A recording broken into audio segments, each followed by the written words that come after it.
Hello everyone, Assalamu alaikum. Good time to all of you. How are you all? Hope you all fit and fine. I am also fine by the grace of Almighty Allah. Today I am so excited to talk one of my favorite sports is cricket.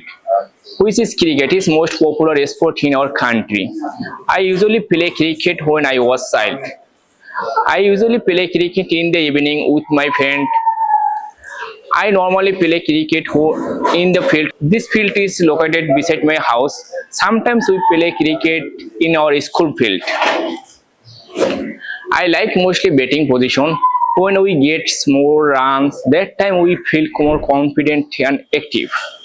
Cricket gives me fit and healthy. Also, I like bowling position. My team role is my all-rounder position. When I was our Bangladesh cricket, that time we feel win. When we Bangladesh win against big team like India, Australia, or Pakistan, that time Bangladesh whole people is celebrated this game.